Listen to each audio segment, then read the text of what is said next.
Well, good morning, Grace Church of the Valley. There's no other way to say it. It's always weird to gather on Sunday morning. I hate to keep saying it, but it is what it is, and it's even hard to even just to not see your faces and to not preach to real people, but to a camera. Even though there's a few here.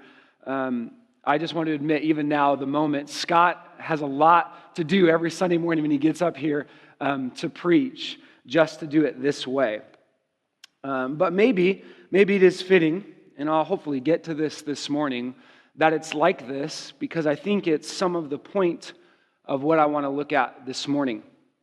But before I open God's Word, I do have to admit that I do have a bit of trepidation this morning. I don't think I'm fearing the preaching moment, as weird as it is. I don't think it's some kind of unbiblical anxiety, and hopefully it's not. You can pray for me. Obviously, Scott's been preaching on that, so I want to apply that, and I know it's sin, but I don't want that to be true. I don't think I fear you. I love the church. I'm thankful for you. I've kind of wrestled through the awkwardness of preaching through a camera for the most part. I don't think it's the pandemic, but I think what brings me some kind of hesitation this morning is this book and the text that's before us. Demo already mentioned a few minutes ago that this is not an easy book that we're going to look at this morning. And if you have your Bibles, I want you to open them or scroll to the book of Ecclesiastes. That's where we're going to be. And outside of a few Psalms, I just have to admit to you that I've never preached a large portion of the Old Testament. Maybe it's just I've been worried or not sure I understood completely how that all works together, how to specifically preach the Old Testament. I don't always know what the proper preaching etiquette looks like. Maybe it's because I'm young and I'm a rookie preacher. But I thought when this whole pandemic started, I'll open up the book of Ecclesiastes. I've always been told that it's a great book for young people. I'm the youth pastor. Let's preach through Ecclesiastes. I thought this is going to be good, right? This will be an evangelistic opportunity. This is just an unbeliever spewing out his views and philosophies of life apart from God. I thought, man, this is going to be fun. It'll be an easy road to the gospel. Because isn't that really what Ecclesiastes is about? Or is it? And I think what happened to me in the last, 6-7 weeks is I realized there's a lot more to this book than I ever understood. There's a whole lot more. And I do think that the message of Ecclesiastes is different than an unbeliever trying to find meaning in life. I think it might be a little different than that, even though that's what I've always understood. So there's a fear this morning that this is kind of new territory for me. I don't think it's a new message. I think I can stand on some good biblical commentators that have helped me understand the greater message that is this book. But like Frodo and Sam leaving the Shire, and Sam says, when he stops walking from the Shire, he stops and says, "This is it. If I take one more step, I'll be the furthest away I've ever been from home." That's a little bit how I feel. Venturing off into a grand adventure that is Ecclesiastes. So there's a fear. It's the fear of difficulty. And then there's this last thing that I can't stop thinking about. It's that as I've read this book, I've realized in so many ways just how weak and unable I am to apply it every single day. How inexperienced I feel about life. I still feel very young at times, even though I'll be 36 on June 15th in a few weeks. I still feel young. So I still don't feel like, man, I feel like I can't quite handle all of what's in here. And like Paul, sometimes I look at it and I think, who is sufficient for these things? And so I'm reminded just how insufficient I really am, how weak I am. But how much this book has searched my heart and it's penetrated me. And we're not going to be able to get to all of it today, but we both need the Spirit of God to help us understand it and then to apply it. We need to cry out to the Lord for help. And so even in my own inexperience, or maybe yours this morning, we can look to the experience of Solomon in this wisdom book. But what I want to do And this is going to take up a little bit of my time. I want to read 2 chapters of this book out loud. I had prayed and thought maybe I'll just try to touch in, but I'd rather you hear the words of the living God than even some of my words. I'm going to try to help give the sense and explain it, and we'll see how far we can get and hopefully be helpful to you. But let's read Ecclesiastes chapter 1 and chapter 2, and I'm going to go quick, but let's try this. The words of the preacher, he says in verse 1. The son of David, king in Jerusalem, vanity of vanities, says the preacher. Vanity of vanities, all is vanity. What does man gain by all the toil which he toils under the sun? A generation goes and a generation comes, but the earth remains forever. The sun rises and the sun goes down and hastens to the place where it rises. The wind blows to the south and goes around to the north. Around and around goes the wind, and on its circuits the wind returns. All streams run to the sea, but the sea is not full. To the place where the streams flow, there they flow again. All things are full of weariness. A man cannot utter it. The eye is not satisfied with seeing, nor the ear filled with hearing. What has been is what will be, and what has been done is what will be done. And there is nothing new under the sun. Is there a thing of which it is said, see, this is new? It has been already in the ages before us. There's no remembrance of former things, nor will there be any remembrance of later things yet to be among those who come after. I, the preacher, have been king over Israel in Jerusalem, and I applied my heart to seek and search out by wisdom all that is done under heaven. It is an unhappy business that God has given to the children of man to be busy with. I have seen everything that is done under the sun, and behold, all is vanity, and is striving after wind. What is crooked cannot be made straight, and what is lacking cannot be counted. I said in my heart, I've acquired great wisdom, surpassing all who were over Jerusalem before me, and my heart has had great experience of wisdom and knowledge. And I applied my heart to know wisdom and to know madness and folly. I perceive that this also is but a striving after wind. For in much wisdom and much vexation, and he who increases knowledge increases sorrow. I said in my heart, come now, I will test you with pleasure, enjoy yourself. But behold, this also is vanity. I said of laughter, it is mad, and of pleasure, what use is it? I searched with my heart how to cheer my body with wine, my heart still guiding me with wisdom, and how to lay hold of folly, till I might see what is good for the children of man to do under heaven during the few days of their life. I made great works. I built houses and planted vineyards for myself. I made myself gardens and parks and planted in them all kinds of fruit trees. I made myself pools from which to water the forest of growing trees. I bought male and female slaves and had slaves who were born in my house, and I had great possessions of herds and flocks more than any who had been before me in Jerusalem. I had also gathered for myself silver and gold and the treasure of kings and provinces. I got singers, both men and women, and many concubines, the delight of the sons of man. So I became great, and I surpassed all who were before me in Jerusalem. Also my wisdom remained with me, and whatever my eyes desired I did not keep from them. I kept my heart from no pleasure, for my heart found pleasure in all my toil, and this was my reward for all my toil. Then I considered all that my hands had done, and the toil I had expended in doing it, and behold, all is vanity, and a striving after wind, and there was nothing to be gained under the sun. So I turned to consider wisdom and madness and folly. For what can the man do who comes after the king? Only what has already been done. Then I saw that there is more gain in wisdom than in folly, and there is more gain in light than in darkness. The wise person has his eyes in his head, but the fool walks in darkness. And yet I perceive that the same event happens to all of them. Then I said in my heart, what happens to the fool will happen also to me. Why then have I been so very wise? And I said in my heart that this also is vanity, for of the wise as of the fool there is no enduring remembrance, seeing that in all the days to come all will have been long forgotten. How the wise dies just like the fool. So I hated life, because what is done under the sun was grievous to me, for all is vanity and a striving after wind. I hated all my toil, in which I toil under the sun, seeing that I must leave it all to the man who will come after me, and who knows whether he will be wise or a fool, yet he will be master of all, for which I toiled and used my wisdom under the sun. This also is vanity. So I turned about and gave my heart up to despair over all the toil of my labors under the sun. Because sometimes a person who has toiled with wisdom and knowledge and skill must leave everything to be enjoyed by someone who did not toil for it. This also is vanity and a great evil. What has man from all the toil and striving of heart with which he toils beneath the sun? For all his days are full of sorrow, and his work is a vexation. Even in the night his heart does not rest. This also is vanity. There is nothing better for a person than he should eat and drink and find enjoyment in his toil. This also I saw is from the hand of God. For apart from him, who can eat or who can have enjoyment? For to the one who pleases him, God has given wisdom and knowledge and joy.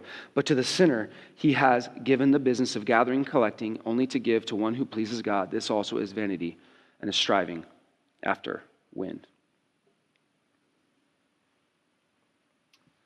If you can believe it, I've titled my sermon this morning, Enjoy Your Lunch. Enjoy your lunch.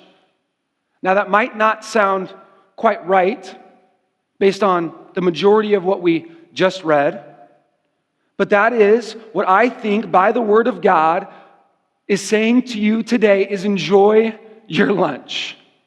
In an hour or so, you are going to go, you're going to get curbside pickup, order a pizza, you're going to make a sandwich, and you need to enjoy it. You need to enjoy it. Now you think, Shay, that's kind of simplistic. Okay, well, let me add a little more to it. You need to enjoy your lunch, here it is, because it's God's gift to you. It's God's gift to you. Now, as you're going to see, hopefully here in a few moments, I definitely think there's more to this book, and we're going to intro it a little bit this morning, but I don't think it's less than that. In fact, I actually think you can replace the word lunch with life. We could say enjoy your life because it's God's good gift to you. I don't think that's dumbing down the message of the book itself or even this section. In fact, you can replace the word lunch with just about anything that God allows you to enjoy. And I really think that the message of Ecclesiastes is there. So enjoy your life, enjoy your lunch because it's God's good gift to you. But maybe here on the front end, I do feel like I need to tell you why you need this book. I've been thinking a lot about that, and I plan to teach this entire book to our young people. And I do feel like, as a way of introduction, we need to know why we need this book. And I came across a story a few weeks ago about an author and sociologist by the name of Jonathan Kozol. He wrote a book called Amazing Grace, where he interviews kind of the down and out of society. And he interviewed a homeless woman named Mrs. Washington and her young son, David. And during the course of the interviews, Mrs. Washington and her son were living in a homeless shelter, a homeless hotel in the South Bronx, in a room that he described as 3 steel locks on the door. Mrs. Washington was dying, and each time Mr. Kozol would come for a visit, she was visibly weaker. But oh, the stories that she could tell about life on the underside of urban America. Stories about poverty, injustice, drugs, violence, and rape. Mrs. Washington told Mr. Kozol about children in her building born with AIDS, and about the 12-year-old at the bus stop who was hit by stray gunfire and paralyzed. She told him about the physical abuse she had suffered from Mr. Washington and about all the difficulties poor people had getting medical care in the city. And sometimes while doing interviews, the author could find the mom and the son talking about spiritual things. But on one visit, sociologist Jonathan Kozol looked and saw Mrs. Washington's Bible on the quilt next to her in her chair. He said, "What part of the Bible do you like to read?" Her answer, Ecclesiastes. She said, "If you want to know what's happening these days, it's right here." And I have to admit to you, it's taken me a little bit of time to agree with her. But at this point, I can tell you, this is where I'm at least what I understand, that if you want to know what's going on in the world, it's right here. It's right here. And I understand that all of God's word, right, is profitable and helpful for teaching and instruction. But I can't think of a book more relevant to our current moment than Ecclesiastes. In fact, one author called it the most contemporary book in the Bible. So on the front end, I just want to say we need this book. We need this book. You need to go and to keep reading it. Read Ephesians, because that's what Pastor Scott has asked you. But while you do it, read the other ebook and read Ecclesiastes. You need them both. In fact, I would say that a significant part of our faith is missing if we don't try to handle this book and take it for what Solomon wants us to. So you ask, how can you say that? How can you say this book's so important? Well, a couple things. I think we need this book because of its realism. It deals honestly and realistically with life. That's part of it. It talks about reality. Unlike a woman at one point who told me, was accusing me of trying to push under the rug certain issues in the church, this book doesn't do that at all. In fact, it actually brings them all out in the open and wants to talk about them. It deals honestly with the wrongs in the world. It doesn't shy away from anything. It addresses hard questions of life. I think I've shared that story about the time my former boss, when I was working my secular job, her close friend had died. I walked into her office, and what was she doing? She had up on the screen, "What is the meaning of life?" That's the kind of question that a book like Ecclesiastes addresses. What is the meaning of life? Does my life matter? Why are things so messed up? Maybe those are questions you're asking this morning. You need this book. It deals with injustice. It deals with the certainty of death, the brevity of life. And because of the kinds of topics it takes up, it actually plays in what one pastor, my friend, called a minor key. It plays in a minor key. In fact, I thought I would get the guitar and show you the difference between a minor and a major chord, but I think you know what I mean. But I actually think the message itself is very positive.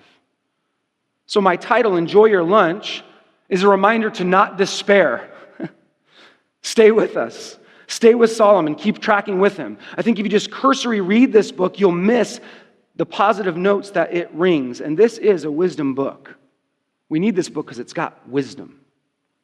Like Job and Proverbs and Songs of Solomon, books that are a little bit strange to us at times. It's designed for us to wrestle through it. In fact, that may be part of what he's done here almost incredibly as you wrestle through this book the same way you wrestle through the things of this life, the things that don't make sense. And so there's going to be a struggle. It strikes a minor chord, but you need to read it and reread it. No matter what I can get to this morning, at the end of the day, I would just tell you, you need this book. So I hope to be helpful, but here's my plan. I'm going to try to get through these. I've got just 5 things, and these are just kind of outlines for our text this morning. I've got 2 chapters. I read it before you, so I don't have to reread everything, but here they are, and this is the outline.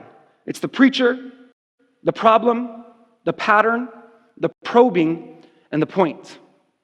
The preacher, the problem, the pattern, the probing, and the point. Let's look at verse 1 in Ecclesiastes 1:1, and let's see. I'm not going to spend too much time here, but let's look what it says in verse 1 about the preacher. It says there in verse 1, the words of the preacher, the son of David, king in Jerusalem. We need to know kind of who's talking. Whose voice is this in this text? And unlike some of the other books that express his name, I believe that this book is written by Solomon. He calls himself the preacher. But I do believe it's clear that he's the son of David. And I'm honestly amazed at how much ink has been spilt trying to explain away the fact that this is maybe someone other than Solomon. I think because most people missed the whole message of the book. But I believe, and I'm going to trust this morning with you, that this is Solomon. The word preacher, though, it means one who gathers people, which I find ironic because we haven't really gathered people this morning, but here he is. Gathering the people. And it's a word in Hebrew, it's kohelet, I don't really know, it just kind of means assembly. In fact, the word Ecclesiastes, refers to an assembly. You know that word ecclesia we sometimes talk about in the New Testament, the gathered people of God. But this preacher is none other than Solomon. And I think part of the reason he doesn't identify himself, even though he'll say he was king over Jerusalem, he'll say it again later in the book. I think part of the reason is he's not giving some kind of official kingly pronouncement. He although he's king, he's writing more individually, more personally. He's got here a personal tone. In fact, one author called it Solomon's journal. I don't know if you ever read anybody's journal. It's kind of strange sometimes. Like I have Jim Elliot's unedited journals. And, he was a great missionary who died. But man, sometimes you read like, man, Jim Elliot, you need some rest. But here we have, by the inspiration of God, the journal of Solomon. He's penning his thoughts on life and his views, his philosophy of life. He's reflecting and concluding because I believe this was written towards the end of his life. And you might be thinking, man, I thought Solomon didn't really end up that great. I actually believe that this book helps us understand that, no, I think he did return to the Lord.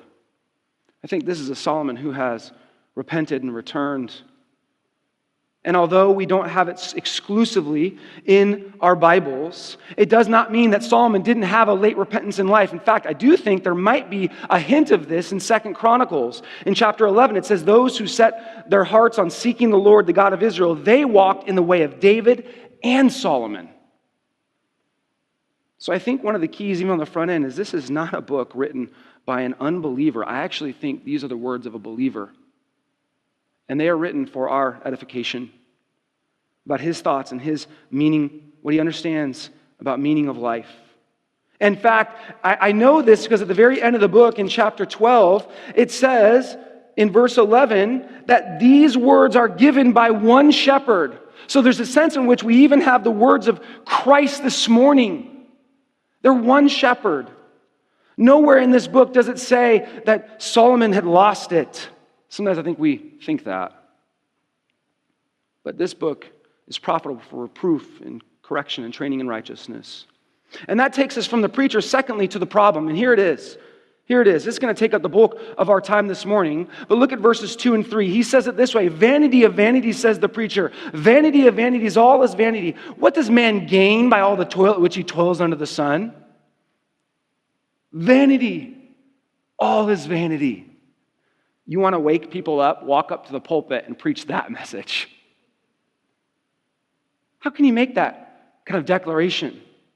He doesn't just open with those words. Later, at the end of the book, he'll close with them in 12:8. It's the bookends of the book. Vanity of vanities, says the preacher. All is vanities. And right there we have our minor key starting to play. Some Bibles, some translations, I think the NIV translates it meaningless, meaningless, utterly meaningless. Does that encourage you this morning? Meaningless, your life. Don't you just love God's word? It's so encouraging. I actually think there's more to it than that. I'm being sarcastic, by the way. I don't know if that translates on video. But these famous words of Solomon have been compared to that philosophy major, the freshman philosophy major who comes home and says, Mom, Dad, listen. Life is pointless. There's no meaning to this life. And I think sometimes we look at Solomon, we hear those words like, dude, this guy has lost it. Right? Like that VW van in the Cars movie. Like, dude, every third blink is slower. He's watching the traffic light. And we think, dude, Solomon, what's going on here? The 60s weren't good to you. Right? What's going on? And I think that's how we hear him. We hear him as kind of a crazy guy. Right? Is that what Solomon's saying? Is life meaningless? Is it utter vanity? And I probably am a little bit cranky kind of with our English Bibles and because I think all is vanity, it's hard to figure out what that means. And it took me a while to understand it because we don't use that word often in English. Like when you think of the word vanity or vain, you immediately probably think of pride. Like he or she is so vain. Or what one mom told me one time, Southern California boys always look in the mirror. They're vain. That's what you might be thinking. They're full of themselves and their achievements. But Solomon's not saying everything's proud. Or you might think of that part of the bathroom that the DIY shows always have, that the thing that we call the vanity. It has the sink and the cabinets. I don't think that's what he's after. Or you might be thinking of worthlessness. You understand that's what Solomon to mean. Life is worthless. And that's definitely closer than the bathroom idea, but I think it's still not quite right. It still leads us on the wrong path. And I kind of think of this as a why in the road in this book. Because if everything's worthless, everything meaningless, then I don't understand why in chapter 4, he'll start saying things like, better is a handful of quietness than 2 hands full of toil and a striving after the wind. There's all these better statements. Because if one thing's better than another thing, then that other thing is not worthless. It's not meaningless. I think to say meaningless, it applies too much of a value judgment on what Solomon wants to communicate. And so if you have an ESV Bible, as I am looking at this morning, you might have a little note next to the word vanity there in verse 2. I have a little number 2. And it pulls me down to the bottom of my page. And this is what's interesting. It says vanity, and then it gives us a note here. It says the Hebrew word is chabel, translated vanity or vain. It refers concretely to a mist, a vapor, or a mere breath, and metaphorically to something that is fleeting or elusive. Well, that's helpful. Right? That's a little bit different. Mist, vapor, mere breath, fleeting, elusive. I think that's a better way to understand what Solomon's saying. Everything is a mist. Everything is a vapor. Life is fleeting. It's elusive. That's what Solomon's getting after. It's not so much that everything is meaningless. It's just a mere breath. It's a breath. There are other passages, I think they'll come up on screen. I think the guys have them. Psalm 39:5, they describe this word. Behold, you have made my days a few handbreadths, and my lifetime is as nothing before you. Surely all mankind stands as a mere breath. The same word we have in Ecclesiastes. Psalm 39:11, when you discipline a man with rebukes for sin, you consume like a moth what is dear to him. Surely all mankind is a mere breath. Same word. And then lastly there, Psalm 144. O Lord, what is man that you regard him, or the son of man that you think of him? Man is like a breath, his days like a passing shadow. Same word. And we're going to have this word that's translated mere breath or like a breath in other occasions that's used 35 times in Ecclesiastes. And I think it's because people translate it meaningless that people think this book is actually so negative. But Solomon is actually speaking figuratively. He's saying, you know what your life is like? It's passing. It's temporary. It's fleeting. I like to read it as vapor of vapors, says the preacher. Vapor of vapors. All is vapors. One commentator said, soap bubbles, soap bubbles. That's your life. It's out there for a moment and it pops. Vapor. And there's kind of two ways we can look at this. One is in thinking about our vaporous life. One is quantity. You know this if you're older, but life is short. You ever heard that? It goes by so fast. Right? You ever heard someone walk up to you? Man, listen, life is short. I find myself saying that to our young people now. I remember hearing it as a high schooler. Right? I remember one time in my house, actually, before we moved overseas, we were packing all of our stuff up, and I had a mom from the youth ministry we served in Southern California. The mom had just graduated 2 out of the 3 of her kids, and she said to me, Shay, and she looked at me, she said, keep this in mind. You blink, and they're gone. That's what it's like. Life is short. And if you're a high school student, you don't think this way. And that's probably why people think this is a good book for young people, because you think, they got their whole lives ahead of them. Right? But I'll ask the young people that are graduating, I'll say, didn't it go by fast? And almost always they say yes. Ask a freshman that question, they're like, it's going to take forever. But life is a vapor. That's what he says here at the start. It's short. It's a mere breath. That's quantity. But what about the quality of life? I think there's a lot to this word that speaks to the quality of life. Solomon says that, yes, life is short, and because of that, it's also actually really frustrating. It's also disappointing because it goes by so fast. It has things about it that I don't understand. In fact, the word carries this idea of grabbing after smoke. This picture came to my mind just a few weeks ago. I made a fire pit in my backyard. With my kids, we love to make fire pits. We've been doing that when the nights were cooler. Had a bunch of boxes we were burning, so there was lots of smoke. My daughter, Karis, she's 4. She thought this was great, all the smoke. She kept jumping up and down, and she was doing one of these, trying to grab it. And she goes, Daddy, I got it. Did she? Right? Try to grab that and put it in your pocket. That's what life's like. You can't grab a hold of it. You can't control it. It's like trying to control smoke. It doesn't do what you tell it to do. That's what life is like. And I couldn't think of a more appropriate time in our history of the world than coronavirus that this speaks to. Right? Think about that. It's a perfect example that life is very short and it's absolutely enigmatic. It's an enigma. Right? We don't understand. Think back to high school seniors. You had big plans. You're going to graduate and celebrate all this years of labor that you've done. And you think, man, what kind of questions are you asking now? Why can't I have a big graduation with my friends? Life is habel. It's frustrating. Maybe you're a dad. You say, why did I lose my job? You've been working your way up the ladder, and a virus comes along, snatches that away. You thought you had control. You thought you had a 10-year plan, but sickness sweeps the globe, and you're out of work. Plans change. Life is Habel. Think, man, where did my money go? People I hear running to the banks trying to get that last dollar because they've lost work. You've been saving for years, and now you're cutting into that, your retirement. It's like the cruise photographer I read about. The guy, he gets paid something like $75,000 to go photograph new cruise lines, and talk about an industry that's been upended by coronavirus. It's the cruise industry. And now he's cutting in his retirement. He's lost all of his stock options because all of the cruise lines have basically lost value. And it's amazing. If that's not frustrating enough, here's what the article said that I read about him. He said, you know what's really frustrating? Is I want to get the photo of a century right now. There's a photo that I can take right now of these cruise liners that I can't get. And that's even as frustrating as losing my life savings. I'm thinking, what? He wants to try to get like 8 or 10 cruise lines in one shot. And right now they're all parked off the coast of the Bahamas.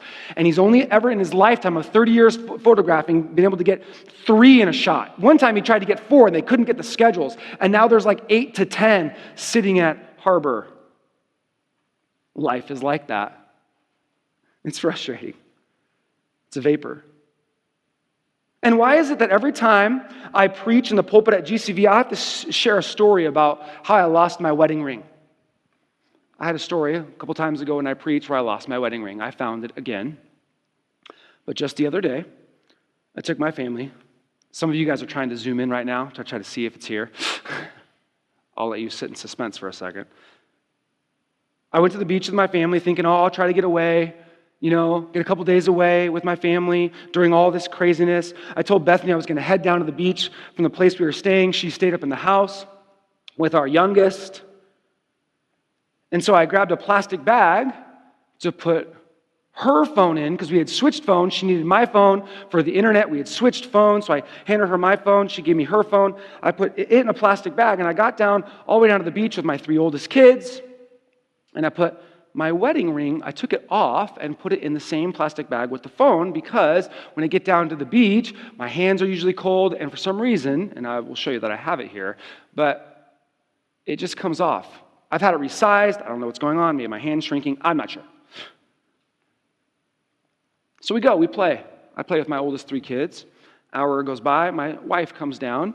She sees her phone in the bag. In the towel bag, inside the plastic bag. She takes her phone out, gives me back my phone, and we go on our merry way. Finish our time at the beach, pack up, head up to the house, and then I'm like, hey, where's oh, it's in that plastic bag. My ring's in the so I go back to the plastic bag, no ring. Fear strikes my heart. I run all the way back down I don't know how many stairs it was, down to the beach. I go back down. I find the place where we thought we had maybe lost it, and I begin combing. I'm literally on my hands and knees doing this, trying to find it. No ring. Can't find it. Life's like that. It's Habel. It's frustrating. And ironically, I was laughing as I was on the beach because I had been studying this. Often in the book of Ecclesiastes, Solomon will say, this is what life is like under the sun.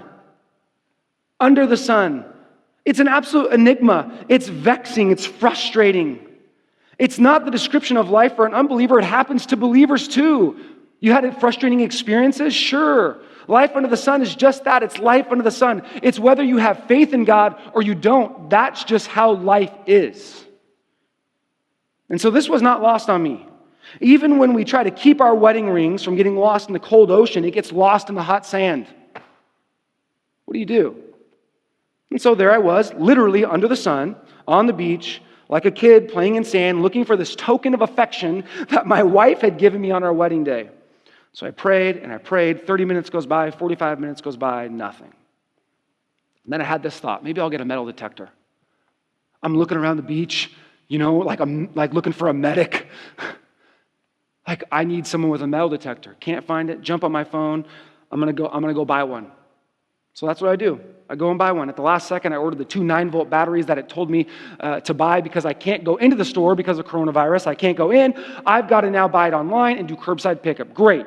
Do it all right there at the beach. I say, I go. It's 15 minutes away. I drive up, go get it, come back to the beach, doing one of these with Titus. Beep. Go back. Beep, beep. I dig, I feel, found it. Right there, a few feet from where I had launched a few hours earlier and a few inches under the warm sand. But I have to say this, why did I have to go through that? That was the worst couple hours. Right? Frantic. And now there's lots more things that people go through that are more difficult than losing their wedding ring. But I got to tell you, my daughter Avery, at one point, she goes, Dad, I'm really glad you find a wedding ring because I thought you guys would have to get a divorce. Which I was like, what have I been teaching my daughter? Right? I'm glad it wasn't that bad. But listen, divorce happens. Doesn't it? Right? Life is enigmatic. Things don't turn out the way that we want them to. There's a lot more serious questions than where's my wedding ring? Why did I get a blood clot? Why does SIDS exist? Sudden infant death syndrome? What is that? Why did we lose 2 babies in the womb and that unbeliever has 12 healthy kids?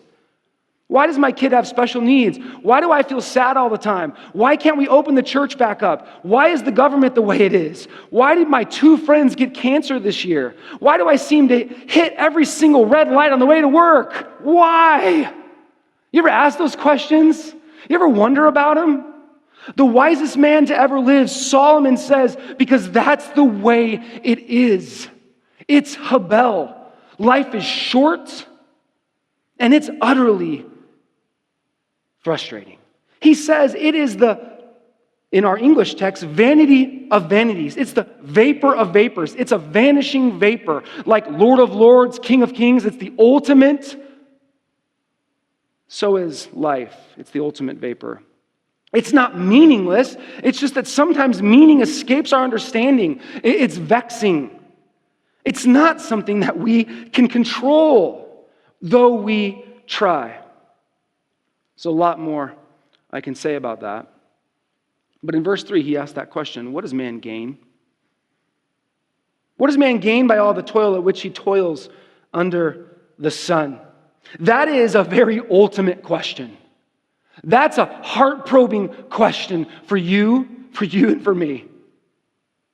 That's an ultimate question. What gain is there? He's asking the question like an accountant. What's left over? Am I in the black?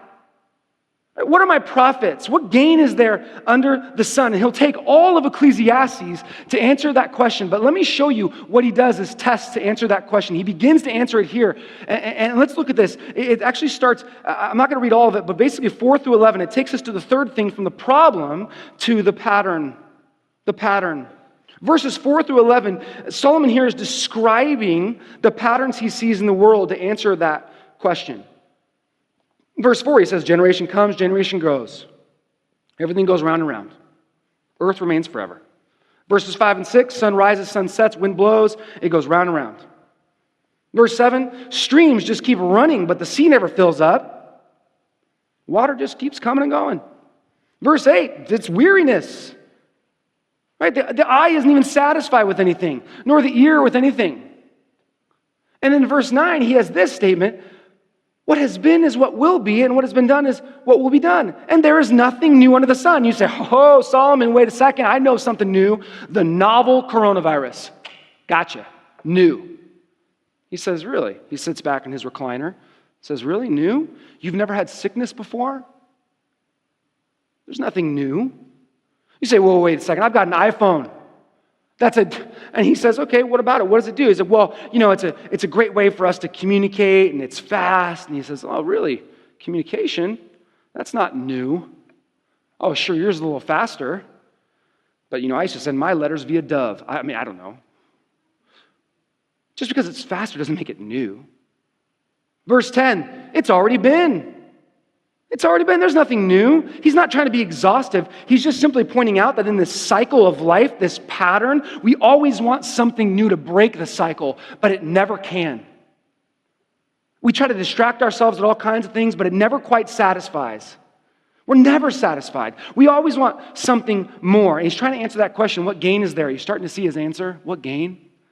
In verse 11, he speaks of memory. Here's something we don't like to talk about. He says, there is no remembrance of former things and there will be nothing after to be remembered. Listen, can I just tell you what he's saying here? You will be forgotten. You'll be forgotten. But so often we want to try to be remembered, right? Right? You could try as you might. You can try, become the best football player. You get your name up on the gym wall. You go viral, get your 15 minutes of fame, become a YouTube sensation for our young people, have 1 million Instagram followers, become the world's greatest preacher, become Jeff Bezos, who I read this week is going to be the first trillionaire, and then just give it a little bit of time. 5 minutes, an hour, 2 weeks, 20 years, 50 years, 100 years. There's no remembrance of former things. You and I will be forgotten. That's because that's what life is like. No one seems to remember us. If you try to think about your great-great-grandpa's name, even I don't know my great-grandpa's name. I know my grandpa's name is Gordon. He was an important person. Surely he had dreams and visions and all kinds of things, but I barely remember him. There's no remembrance. There's no gain, right? That's his answer. There's no gain. That's the pattern of life shows this. But surely there's something I can do to leverage or gain an advantage over this vaporous life. Solomon says, no way. He says in verse 14, it's like a striving after wind. It's like shepherding the wind. Ultimately, this is because you and I will die. We will die. And that topic is not a light topic, right? Even for our own church. We have felt the sting of death often in our people, even just recently.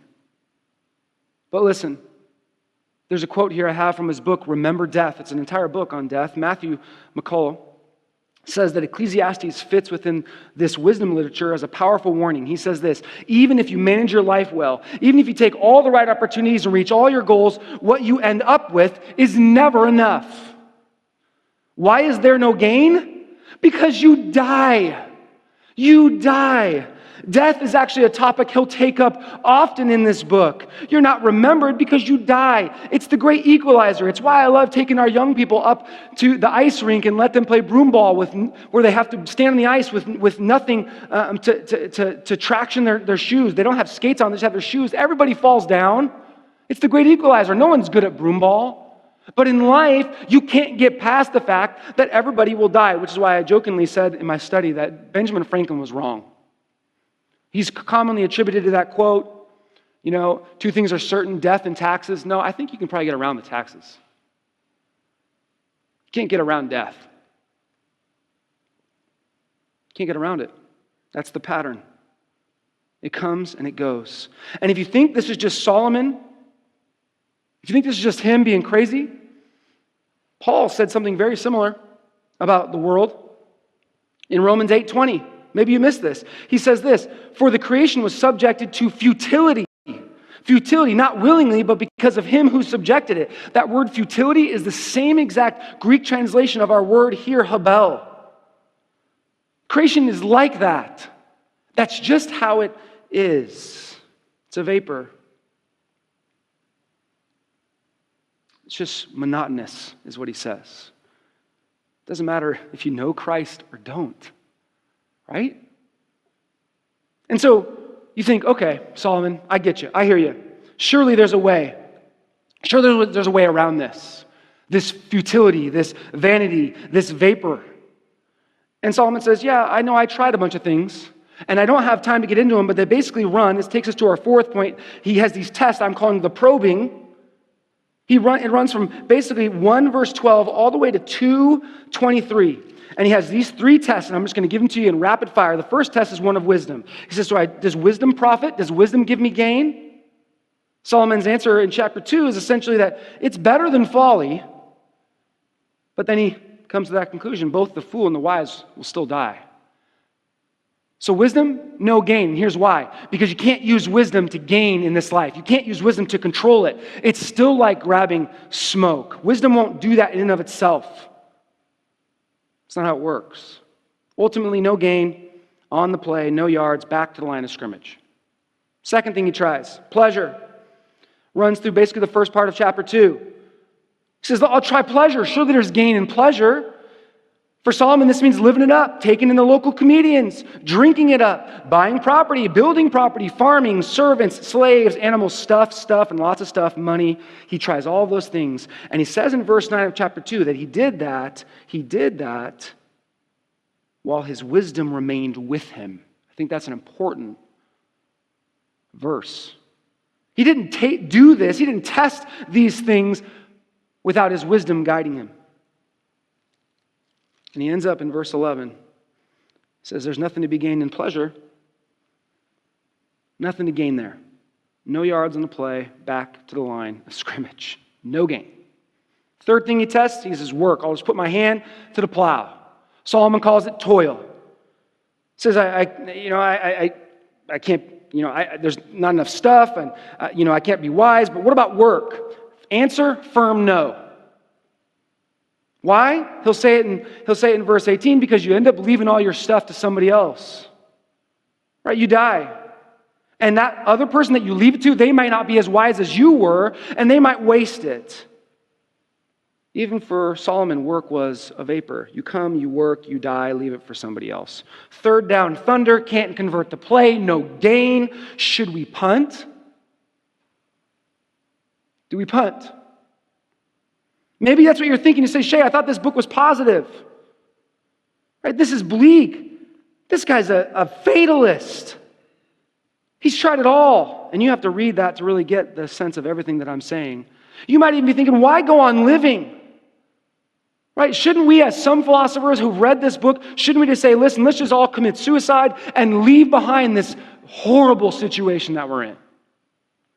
Should we just give up? Is that what Solomon wants? If you've had that thought, even as I've shared briefly, if you've had that thought, it was intentional. Really quick, turn in your Bible to chapter 12. The reason I know this is because he told us that that's what he was trying to do. He wants you to be pricked. It was intentional. In chapter 12 of Ecclesiastes, he says it this way: the words of the wise are like goads, and like nails firmly fixed are the collected sayings. They are given by one shepherd. You know what a goad is? It's a long, pointy stick that they used to prod oxen to keep plowing. And Solomon here says the words of the wise are like that. They sting a little bit, that they keep you going. And I think that's part of what he wants to do at the beginning of Ecclesiastes. You have got to keep reading. He's doing this so the intended purpose of pricking your conscience, to get your mind thinking, what are you talking about, Solomon? What is the point? What is the point? And here, I want to take you to the fifth thing. We've gone from the preacher, the problem, the pattern, the probing, and the point. Look down with me back in chapter 2, how he finishes chapter 2. He doesn't say everything here, but he definitely allows us to come up for air. I'll read this and I'll give you the point. There is nothing better for a person than he should eat and drink and find enjoyment in all his toil. This also I saw is from the hand of God. For apart from him, who can eat or who can have enjoyment? For to the one who pleases him, God has given wisdom and knowledge and joy, but to the sinner he has given the business of gathering and collecting, only to give to the one who pleases God. This also is vanity and a striving after wind. Let me give you the point. Here's what Solomon's leading us to. He's taken us down this trail we've looked at briefly, but here's the point. Life is a gift. Life is a gift. It's not gain. Life's a gift. It's not gain. You want to know why there's no gain in all this stuff that Solomon tested, all the patterns? It's because there was never really supposed to be. Life is just like that. It's vaporous. It's a mere breath. It's not fatalistic. It's just reality. But it's a gift. It was never supposed to be a means of gain. That's what Solomon says. And here, down in verse 24, he says the difference between a believer and an unbeliever is that the believer gets to enjoy life because they understand it as a gift from God. Even enjoyment is a gift from God. But our problem so often is that we try to eke out of this life whatever gain we can. We try to make life do what we want. And we think in and of itself, there's going to be enjoyment. And that's not how it was intended to be. You can't control life through your work. You can't gain anything through pleasure on this life. You try to push back the mistiness, you'll still die. What we need to stop doing is trying to leverage our lives as a means to control it. We try to make life work the way we want, and it never quite does. And Solomon says, I know. That's how it is. So you need to understand it as a gift. And here, church, here's where this requires faith. This requires faith.